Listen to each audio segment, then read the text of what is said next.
Welcome to the MangaLove channel. Before we begin, don't forget to subscribe to MangaLove so you won't miss any of the newest stories. Now, let's dive right into today's story. The Houston sun was setting, pouring gold through the tall classroom windows like a gentle blessing, warming the wooden desks and the posters of periodic tables. The school hallways were already quiet. Lockers slammed shut, footsteps faded, laughter silenced. But one student stayed behind, sitting at the third desk from the front, leaning over his notebook as if it were the most sacred thing in his world. Kelvin Edward, only 15, with soft brown hair falling across his forehead and eyes too emotional for his age, held his pen like it carried the weight of a confession he had rehearsed 1,000 times but never spoken aloud. His heart was racing, not because he was afraid of exams or grades, not because he feared punishment or detention, but because he was writing a letter, a love letter, to a woman who would never imagine his heart belonged to her. His high school teacher, Deborah Nicholas, 30, graceful, caramel-skinned, with tired tenderness in her eyes and a voice that made even the roughest students settle. Without a word, she carried herself with quiet authority, professional, poised, intelligent, and yet, unknowingly, she carried hope inside her smile, a hope Kelvin had held on to since the first day he stepped into her classroom. He wrote slowly, carefully, each word from the softest, deepest part of him. Dear Miss Nicholas, I know I'm only a boy and you're a woman the world admires, but my heart doesn't understand age or rules. It only knows how it feels when you walk into class, as if the sun came with you. You once told me potential is a seed that needs the right hands to grow. You believed in me when nobody did, and that changed my life. I want you to know that I see you. I see the kindness you give to everyone. I see the love you put into your work. And maybe you'll forget me someday, but I'll remember you for the rest of my life. You are the first woman my heart ever chose. Kelvin. His handwriting trembled. He read it 3 times, swallowed the heavy ache in his throat, and folded the letter carefully, sliding it into the slim blue envelope. He never intended to send it, never for her to see it, never for anyone to know. It was simply a truth too strong to live unspoken. He stood up when he heard the familiar soft heels click against the hallway floor. He looked up, and there she was, standing in the doorway, holding her handbag, smiling gently. Kelvin, you're still here. His breath caught.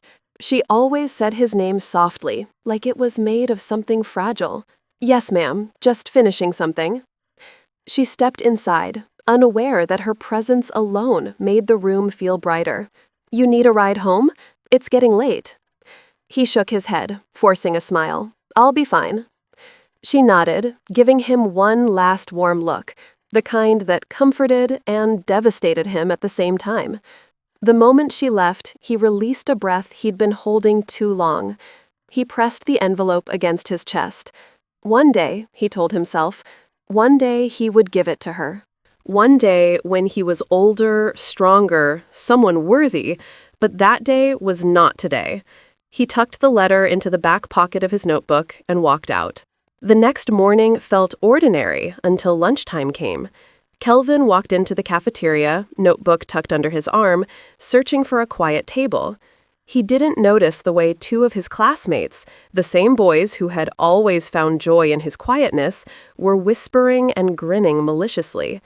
He sat down, opened his lunch, and the next thing he heard was the rustle of paper and a cruel, loud voice reading, Dear Miss Nicholas, I know I'm only a boy. His body froze. Every breath left him. His notebook, open on the table, was missing an envelope.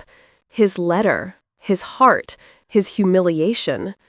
Laughter exploded around the cafeteria. Girls gasped, boys pointed. Some clutched their stomachs from laughing too hard. He felt his ears ring, his skin burn, his throat close. Someone shouted, He wants to marry the teacher! Another voice added, Kelvin's in love! Who knew? Mockery erupted, brutal and merciless. And then, like a nightmare tightening around him, Deborah walked into the cafeteria. She paused at the doorway, confused by the commotion. Her eyes scanned the room, saw the cluster of students, saw the torn envelope, saw Kelvin, standing pale, broken, breathless. "Stop this!" she commanded sharply. Her voice silenced the chaos, but the damage was already done. Kelvin's heart felt like it had shattered in 100 pieces across that cafeteria floor. Deborah approached him, her eyes full of concern, not ridicule. "Kelvin, did you write this?" Her tone wasn't judgmental, it was gentle, human. But the humiliation was too much for a 15-year-old boy with a fragile heart and a love too heavy to hide. Tears filled his eyes. She reached for the page as if to protect him, but he pulled away. "I didn't mean for anyone to read it," he whispered. "It wasn't for you. Not really. Not like this. Kelvin, this isn't your fault." He cut her off, his voice breaking. "I know you don't. You don't see me. And I know I'm stupid for feeling this way." Her expression softened. "You're not stupid." But he couldn't hear her. Not over the echo of laughter. Not over the humiliation roasting his skin. Not over the ache clawing at his chest. He grabbed his bag and ran out of the cafeteria. Out of the school. Out of everything that hurt. He didn't stop running until the world blurred around him. That night, his parents sat him down, his father stern, his mother tired. "You're leaving for London," his father said. "You need a fresh start." His chest tightened. "I don't want to go. This situation you created, it has embarrassed you. The school, the teacher, you need distance." Deborah's face flashed in his mind, her apology in her eyes, her concern, her soft voice. He felt her slipping from him already. "You're leaving next week," his mother whispered. "Pack your things." And that was it. He was being torn from the city where his heart lived. On his last day of school, he walked to her classroom during the final period. She stood by her desk, sorting papers, and when she saw him, her face softened instantly. "Kelvin, I'm sorry. I wanted to talk to you sooner." He swallowed, stepping closer. "I'm leaving Houston." Her eyes widened. "Leaving? My parents think it's best." A silence stretched between them, full of pain, full of unspoken things. She took a step closer, lowering her voice. "What happened to you was cruel, but your feelings, your letter, it wasn't wrong. It was honest, and I'm honored you thought so highly of me." He looked down. "It doesn't matter now." "It does," she said gently. "You're a bright young man. You'll grow into someone incredible one day." "I already know what I want to be," he whispered. "What's that?" "Someone you can be proud of." Her breath hitched just a little. He walked toward the door, but paused, turning back with eyes shimmering with unshed tears. "One day," he said softly, "I'll come back, and when I do, I won't be a boy anymore." She didn't know what to say. Maybe there was nothing she could say. He gave her a final, trembling smile. Then he walked away. The plane to London left early the next morning. Kelvin sat by the window, watching Houston shrink beneath him, the city where he learned how beautiful love could be and how painful. He whispered the promise again, this time into the clouds. "One day, I'll come back for her." He was 15, heartbroken, humiliated, but stronger than he realized. His first love wasn't fading, it was simply waiting. 15 years later, the skyline of Houston looked smaller than Kelvin remembered. Or maybe he had simply grown too much, into his height, into his confidence, into the life he had carved with grit and heartbreak. Now 30, a wealthy UK-based businessman with a reputation that traveled ahead of him, Kelvin Edwards stepped out of the sleek black car in front of the luxury hotel hosting his grand corporate expansion dinner. He had built an empire brick by brick, deal by deal, heartbreak by heartbreak. But tonight, wealth wasn't what made his pulse race. It was the fact that he was back in the city where his heart had stayed behind. He hadn't said Deborah's name in years, hadn't allowed himself to search for her online, hadn't dared ask mutual acquaintances about her. But not one day passed without her memory brushing his mind like a quiet ghost. He stepped into the ballroom filled with warm lighting and polished marble floors. Houston elites gathered around crystal tables, clinking glasses, laughing, discussing business and politics. He shook hands, exchanged polite greetings, wore the practiced smile of a man who had learned to hide his heart behind charm and power. But beneath the surface, a soft ache hummed. Would he see her again? Would she look the same? Would she remember him? The thought felt almost childish, but she had been the most defining person in his young life. And though he had grown past the humiliation, past the pain, past the boyish innocence, his heart still carried her imprint. Across town, Deborah Nicholas stood in front of her bedroom mirror, fixing the strap of her simple navy blue dress. She looked tired, older, more fragile than she wanted to admit. 45 now, a widow, a mother of 7-year-old twins, a principal who worked 12-hour days. But tonight, she had been invited to the city's most anticipated business event because her school was partnering with Kelvin's foundation. Still, she wasn't sure she wanted to go. Her daughters, Emma and Olivia, were sitting on the bed watching her. "You look pretty, Mommy," Emma said, legs swinging. "You should go," Olivia added softly. "You never go anywhere." Deborah smiled weakly. "One night won't harm me, I guess," as she slipped on her heels. She didn't know fate was already waiting. Kelvin was speaking to a cluster of investors when the ballroom doors opened again. He turned casually, and the world stopped. His breath hitched, the air thickened, his chest tightened. There she was, Deborah, her hair a little shorter now, curls framing her face softly. Her beauty had matured, deeper, touched by life and loss. Her eyes carried weight he didn't remember. Dark circles of exhaustion, shadows of long nights, but she was still her, still the woman who ignited his entire world at 15. He couldn't move, he couldn't speak. He felt 15 again, heart pounding, palms sweating, hope trembling inside him. She didn't notice him yet. She was scanning the room politely, adjusting her purse strap. A host approached her to lead her inside, and then her eyes lifted. They met his, and Deborah froze. Her lips parted slightly, her brows lifted, a soft gasp escaping her. For a moment, it felt like the world had narrowed down to just them. Two people trapped in a silent storm of recognition, shock, and buried history. Slowly, hesitantly, she approached. "Kelvin?" Her voice whispered, fragile and disbelieving. He swallowed the flood of emotions rising in his throat. "Deborah," he breathed, like her name had been living in his lungs for years. She stared at him, searching his face, tracing the sharp jawline he didn't have as a boy, the confidence in his posture, the controlled power he carried effortlessly. "You grew up," she murmured. He smiled softly. "Time has a way of doing that." She laughed faintly, almost nervously.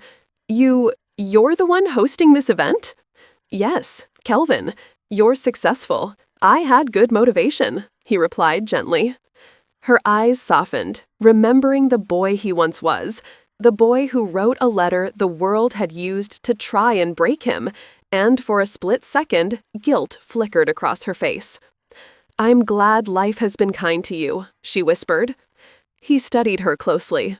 "Has life been kind to you?" Deborah looked away, and that was his first answer. They found a quiet corner near a small table of champagne glasses. The music hummed in the background. Guests moved around them, but Kelvin only saw her. "You look tired," he said softly. "I'm fine," she lied. "Work keeps me busy." "And the girls?" Her eyes widened. "You know about them?" "I do my research," he said gently. "I also know you've been doing it alone." She swallowed. Her husband, Mark, had died 3 years ago, the grief carving invisible wounds across her spirit. "Deborah," he continued, his voice low, "if you ever need—" "No," she cut in quietly. You don't owe me anything." He studied her, feeling his heart ache for the pain she tried to hide. "I'm not offering from obligation," he said. "I'm offering because I care." She inhaled sharply, her face tightening. "Kelvin, you don't what? Don't look at me like I'm still someone worth loving?"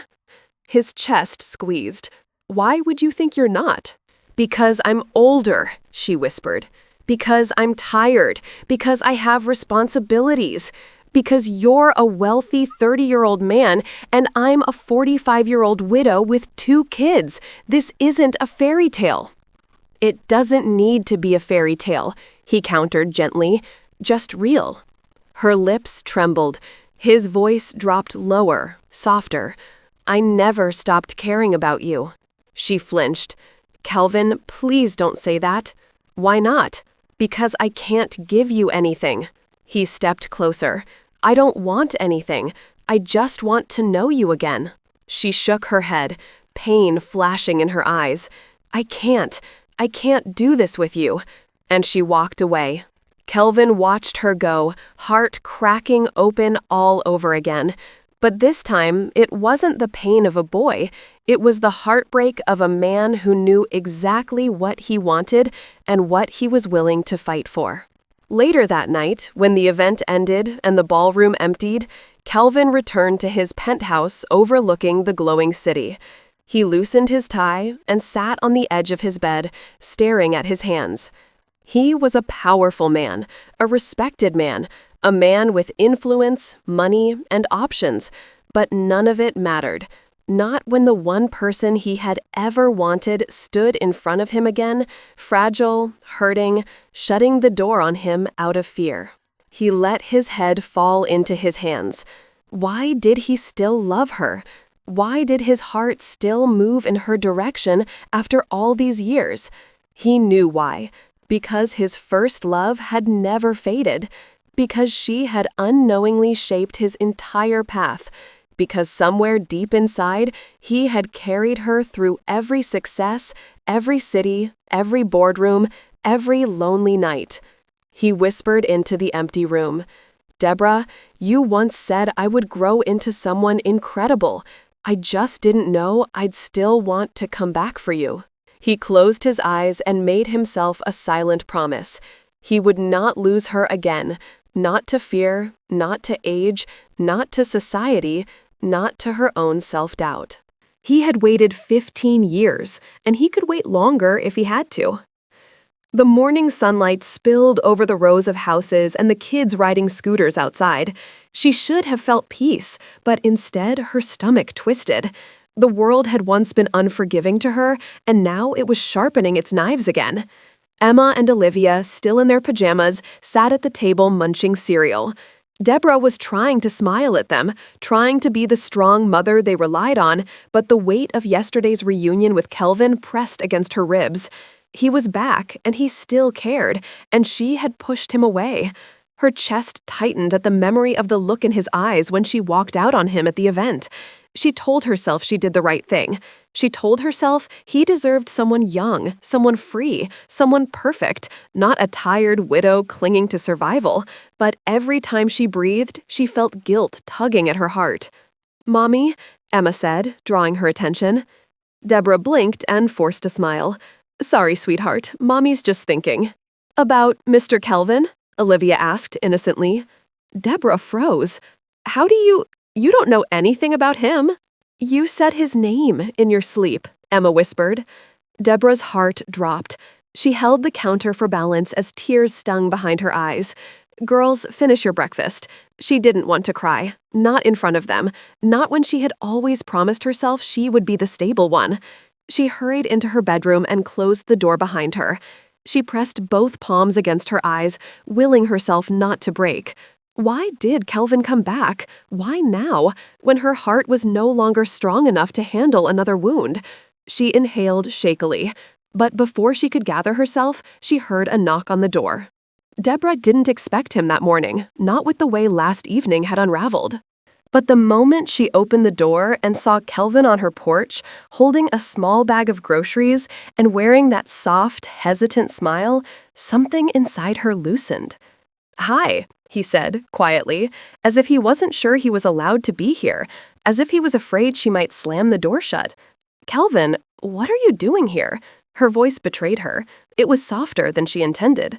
"I was in the neighborhood," he lied, gently, "and I thought you might need dinner. Her company or both?" Before she could respond, Emma and Olivia squeezed past her legs. "Mr. K, you're welcome." Kelvin knelt instantly, smiling as the girls wrapped their small arms around him. Deborah's heart melted. The easy way he connected with them, the respect in his eyes, the gentleness in his touch. He stood and lifted the grocery bag. "I brought pasta and the ingredients for your favorite Alfredo. I remember you loving it." She froze. He remembered. After all these years. "Kelvin, this isn't fair." "Come in," she whispered, stepping aside. He walked in like he'd been there 100 times before. Quiet, slow, observant. He noticed the girls' drawings on the fridge, the worn family photos, the stack of lesson plans on the table. He noticed her, and Deborah noticed him noticing. The twins tugged his hand. "We're drawing princesses. Come see." Kelvin glanced at Deborah as if asking permission. Her chest tightened. She nodded.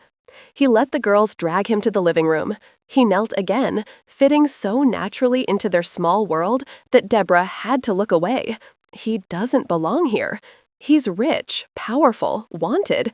This house is too small for a man like him. But then she watched him listen, really listen, to her daughters talk about crayons and tiaras. She watched him gently compliment their drawings. She watched him place one hand on the carpet for balance, his expression warm and present. He does belong here. She hated how much her heart whispered that truth. Deborah walked to the kitchen and began boiling pasta, needing space to breathe. She heard footsteps behind her. "You okay?" Kelvin asked softly. She didn't turn. "You shouldn't have come." "Maybe," he said honestly, "but I'm glad I did." She gripped the counter. "This is dangerous." "I know." He moved a little closer. "But you don't look scared of me, Deborah. You look scared of wanting something again." Her breath shook. He stepped closer, close enough for his warmth to reach her spine. "Let me help," he murmured. "Let me cook with you, at least." She exhaled. "Fine, but don't stand so close." "Tell me where to stand," he whispered. Her heart almost collapsed. They cooked in silence, soft, domestic, healing silence. His fingers brushed hers once when they reached for the same spoon. They both froze, the air thick. "Do you fit here?" she whispered, before she could stop herself. He looked at her with a tenderness that nearly broke her. "I've always belonged with you," he replied. Her eyes burned. She turned away before she drowned in the truth. The late afternoon sun bathed the park in warm gold, turning every leaf into something shimmering and gentle. Deborah hadn't planned to walk with him. You are listening to a narrated story on the MangaLove channel. Don't forget to share your thoughts about today's story. Not today, not ever, but the twins had begged for ice cream, and Kelvin had insisted on coming along. He walked beside her now, slow and respectful, with the twins running ahead of them, chasing birds. "You don't have to do this," she murmured. "I want to," he said. "Let me be here, even if it's just a walk." Just a walk. If only it were that simple. Every step felt like the past and present, merging 15 years of distance, collapsing into something unbearably real. She inhaled sharply as the breeze lifted her curls, brushing her cheek. Kelvin noticed instantly. "You're quiet," he said. "You make me think too much." "What are you thinking about?" "That I shouldn't be out here with you." "But you are," he replied softly. She turned her face away, flustered. Kelvin slowed his pace, forcing her to slow too. "Can I ask you something?" "No," he smiled. "I'll ask anyway." She rolled her eyes. "Go ahead."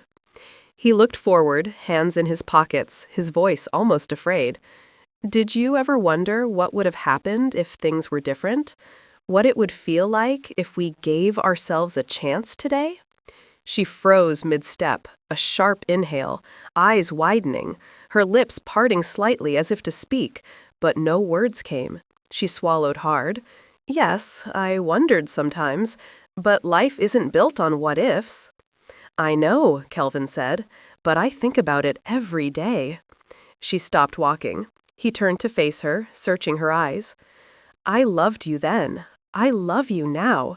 I will love you through anything. Kelvin, she whispered, but emotion choked her voice. You think this is some teenage fantasy I'm holding on to? You think this is nostalgia or obsession or hero worship? She blinked back tears. What I feel grew with me. I became a man with it.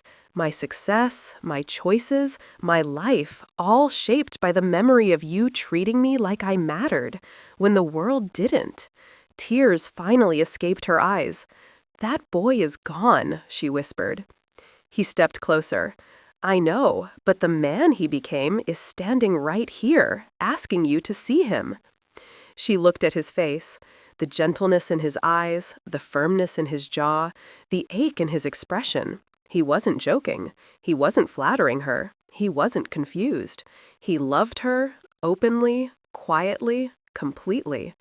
She turned away again, wiping her cheeks. I'm too old for this. You're perfect for this, he said. Kelvin, I'm 45 and I'm 30. So young. So in love, he corrected softly. She pressed a hand to her mouth, overwhelmed. He moved behind her, close but not touching. What are you afraid of? He asked. She trembled. She didn't answer, but Kelvin whispered anyway. Let me walk with you, Deborah. Just a little longer. I won't ask for anything else today. She nodded, one vulnerable, trembling nod, and they continued walking, quietly, emotionally, side by side, unaware of the cruel neighborhood voices waiting just around the corner. Morning light spilled into her kitchen as she sat lost in thought, her coffee long gone cold. Before she could gather herself, voices carried from outside, neighbors loud enough to reach her through the window. Can you believe her? That woman has no shame. She's trying to get the attention of that young billionaire. She's desperate.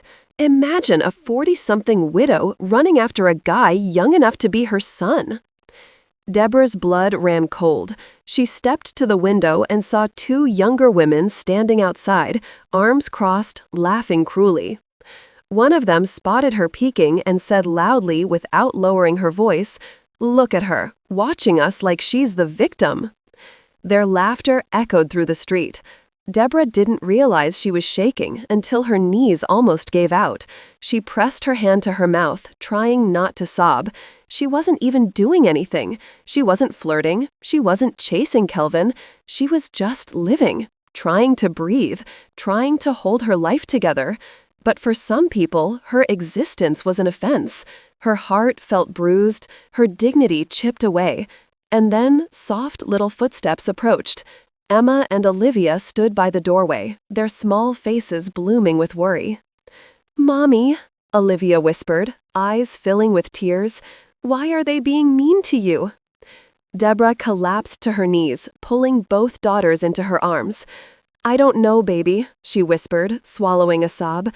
Some people, they speak without kindness. Emma's voice trembled. We don't want them to hurt you. Deborah pressed kisses to their heads. They won't. Mommy is okay. But she wasn't okay. Not even close. Later that afternoon at the school, while Deborah was in her office dealing with paperwork and exhaustion, Kelvin walked through the hallway carrying donation documents for the school board. He spotted a small figure sitting on the floor by the lockers. Emma, her knees tucked to her chest, her eyes red. Kelvin's heart tightened instantly. He crouched down slowly so he wouldn't scare her. Hey, sunshine, he said softly. Why the tears? Emma looked up startled, but when she recognized him, she sniffled and wiped her cheeks. Mr. K. Yes, sweetheart. She hesitated, then whispered something that shattered him completely. People are saying mean things about my mommy. Kelvin's jaw clenched. Who? Neighbors. Mommy cried this morning. We heard it. Kelvin closed his eyes for a moment, controlling the anger swelling in him. No child should carry that pain. No woman deserves to be shamed for simply being loved. He gently wiped Emma's tear-stained cheeks. Emma, your mommy is an amazing woman, and mean people, they don't know her like you do. Emma's tiny voice cracked. Mommy thinks she doesn't deserve happiness. Kelvin's breath caught. It was then, right then, that he knew he couldn't stay quiet anymore. He couldn't love Deborah from afar. He couldn't stand by while people tore at her spirit.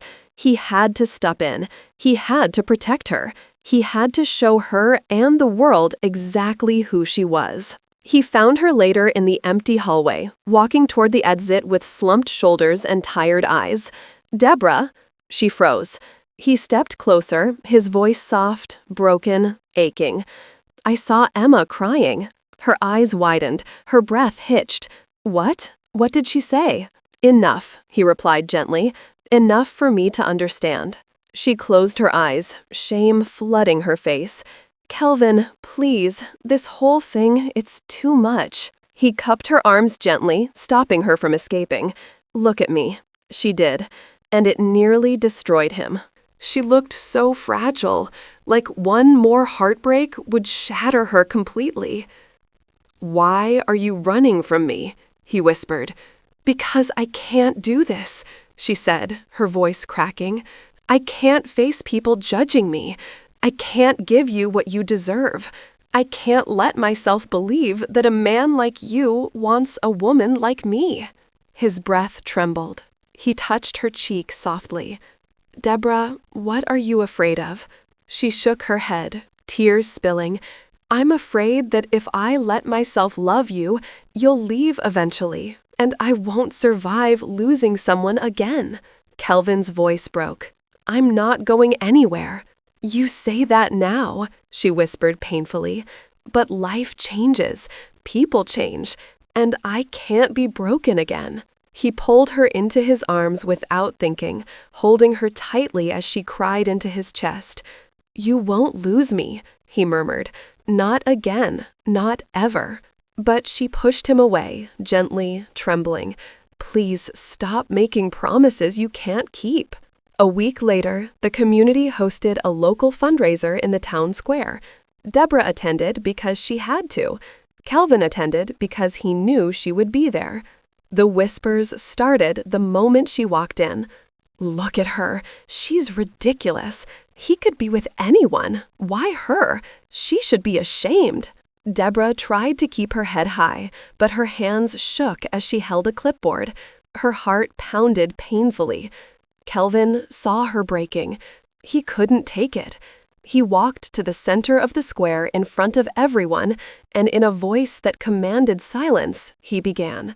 Since everyone has an opinion about the woman I love, I think it's time you heard mine. People turned. Faces froze. Conversations died. Deborah's breath left her body. Kelvin's eyes never left hers. She is not a joke. She is not desperate. She is not a scandal. She is the most extraordinary woman I have ever known. A ripple moved through the crowd. He stepped closer to her, his voice steady and warm. She is the melody that steadies my soul. The warmth that carries me through every storm. Age? It's just a number, noise in the background. But her heart, her kindness, her strength are everything I admire, everything I love.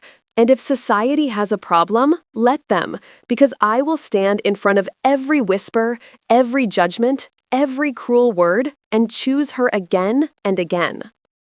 Deborah covered her mouth, tears streaming. The crowd was silent. Kelvin held out his hand. I'm not ashamed to love her. I'm proud to. Deborah's daughters ran to him, hugging his legs. Mr. K, Olivia whispered, can you be part of our family? Deborah's knees gave out as emotion overwhelmed her.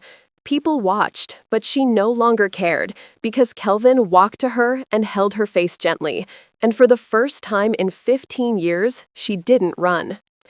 The sun dipped low over Houston, stretching long lines of gold across the neighborhood.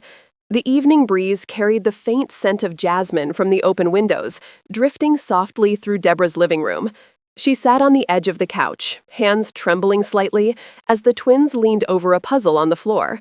Every so often, Emma looked up. Every so often, Olivia giggled. And every so often, Deborah's heart tightened with fear and longing. Today had changed everything. Kelvin's public declaration, raw, unwavering, all heart, still echoed in her bones. She had spent the last hour replaying it in her mind, trying to make sense of a love that never died, a love she never allowed herself to imagine could return. "Mom," Emma whispered, pulling her from the storm in her mind. Deborah blinked. "Yes, baby." Emma hesitated, her little fingers curling against her palm. Do you like Mr. K?" Olivia looked up too, eyes wide. "We like him." "He makes you smile differently." Deborah's breath caught. Smile differently. Even children could see what she'd been trying to hide from herself. Before she could answer, a soft knock sounded at the door. Steady, familiar. Her heart jumped before she could stop it. "Mr. K!" The twins squealed in perfect harmony, running before Deborah could gather herself. Kelvin stepped into the doorway, tall and composed, but his expression softened the moment he saw her. The warmth, the longing, the way he looked at her like she was the beginning and the ending of everything. She felt it all. "Good evening," he murmured. Deborah folded her arms lightly, trying to control the tremor in her voice. "You shouldn't be here." "Maybe not," he said gently, "but I needed to see you." And he glanced at the twins. "Someone here draws very convincing crayon invitations." Emma beamed. "We told him to come because we want him in our family." Olivia added matter-of-factly. Deborah shut her eyes. "Lord, give me strength." Kelvin crouched to their level. "I'll always show up when you call," he said softly. "Always." The twins hugged him before scampering back to their puzzle. Now it was just the two of them, standing only a few feet apart, bound by years of longing, fear, memory, and love neither of them fully knew how to hold. Deborah swallowed hard. "Why are you doing this, Kelvin? Why go so far?" "Because you're the love of my life," he said instantly. "Because I meant every word I said today. And because," he stepped closer, "I can't lose you again." Her throat tightened. "People will judge us." "They already did," he replied. "And guess what? We are still standing." "Kelvin, don't tell me you don't feel anything," he whispered. "Not after today." Her voice broke. "Feeling something is one thing, but letting myself fall again? Loving again? I lost everything once. I lost my husband. I lost my certainty. I can't lose someone else." "You won't lose me." "But you don't know that." "I do. I know because I've waited 15 years for you. Because every part of me grows toward you like it always has. And because I am choosing you, Deborah, again and again, until you choose me back." The rawness of his words tore something open inside her. Her eyes filled with quiet tears, soft and helpless. "Why me, Kelvin? Of every woman in this world, why me?" His breath caught, not from shock, but from the ache of finally being asked the question he'd carried since he was a boy. "Why you?" he whispered. "Because you were the first person who ever saw me. Not the rich kid, not the troublemaker, not the quiet boy who sat in the back of class trying to disappear. You spoke to me like my voice mattered. You taught me to believe I had a future. When I was 15, I didn't understand love yet, but I knew it felt like you." Her tears spilled over. "You made me want to be a better man. You shaped the man I became. Every success I've ever had, every dream I ever built, I chased them with the hope that one day I'd be worthy of standing in front of you again." Then he cupped her face gently, reverently. "You were my first love. You're my last love. You're the only love I ever wanted." Deborah trembled. All her life, she'd been the strong one, the protector, the mother, the widow, the principal, the woman who kept herself together even when the world collapsed. But in Kelvin's arms, she felt safe for the first time in years. He rested his forehead against hers. "Let me in, Deborah, not as the kid you once taught, as the man who loves you." She didn't speak, she didn't try. She simply leaned into him softly at first, then fully, like her heart finally found its home. His arms wrapped around her, warm and protective, and she felt something she hadn't felt since before her husband died: hope. The twins watched from the living room, grinning. "Mom likes him," Olivia whispered. "Told you," Emma whispered back. A week later, Houston buzzed with anticipation. Word had spread faster than wildfire that the UK billionaire who defended the principal was hosting another event. Invitations had been sent to the city's top figures, business partners, and school board members. And though Deborah hated attention, Kelvin insisted gently, "Let me do this right." The ballroom shimmered with chandeliers and soft orchestral music. Deborah walked in wearing an emerald green gown that hugged her curves with elegant modesty. Her hair curled softly around her shoulders, her skin glowing. Kelvin saw her from across the room, and for a moment he forgot how to breathe. He walked toward her slowly, reverently. "You're unbelievable," he whispered. "You clean up well yourself," she teased nervously. Kelvin couldn't take his eyes off her. "Stay with me tonight." She held his gaze. "I'm here, aren't I?" And with that, he offered his hand. She took it without hesitation. But the peace didn't last long. A familiar voice broke through the crowd. Mrs. Turner, her colleague. "I heard the rumors," she said to Deborah. "You're really doing this? Dating a former student? A man 15 years younger?" Deborah stiffened. Before she could speak, Kelvin stepped forward. "Excuse me," he said calmly, "but she doesn't owe anyone an explanation." Mrs. Turner scoffed. "It's embarrassing. People are talking." Kelvin turned slightly, addressing everyone who had begun to gather. Then they should hear the truth. Deborah froze. "Kelvin," but he squeezed her hand gently, reassuringly, and she let him speak. "She is not someone you whisper about," he began, his voice steady and strong. "She's someone you respect." The room grew silent. "She is the kindest, strongest, most compassionate woman I've ever met. She raised her daughters alone after losing her husband. She's shaped hundreds of students, including me, with her heart and her integrity." More people gathered now, elites, community members, parents, teachers. "And you want to judge her?" Kelvin continued, emotion building in his voice. "Because she deserves love? Because someone younger sees her brilliance? Because a man who spent his whole life admiring her finally has the courage to love her openly?" He moved closer to her, placing a hand over his heart. "She's not just a sweet soul with a heart of gold. She's the melody that steadies me, the warmth that keeps my world alive. Age is nothing but a whisper compared to the kind of love she carries. Her essence, her courage, her kindness, that's what defines her. That's what I cherish. And I will stand here in front of all of you and say this proudly." He lifted her hand to his lips. "She is the love of my life, and I wouldn't want her any other way." Deborah covered her mouth, tears slipping free. Someone in the crowd began to clap, then another, and another, until the entire room applauded. Kelvin turned to her, his voice low and raw. "Say yes to me. Say yes to us." Deborah stepped forward, tears shining like stars. "Yes," she whispered. "I'm not afraid anymore." He kissed her slowly, deeply, lovingly, as the crowd cheered. 3 months later, on a quiet afternoon in her backyard garden, surrounded by soft lights and the giggles of 2 little girls, Deborah and Kelvin exchanged vows. Emma and Olivia held flowers. Deborah held Kelvin's trembling hands. Kelvin held his whole heart in front of her. "I waited 15 years for you," he whispered. "And I'm spending the rest of my life loving you," she answered. "You already are," he murmured.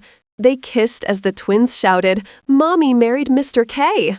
1 year later, their home was alive with laughter, soft cries, and the kind of joy that could fill every corner.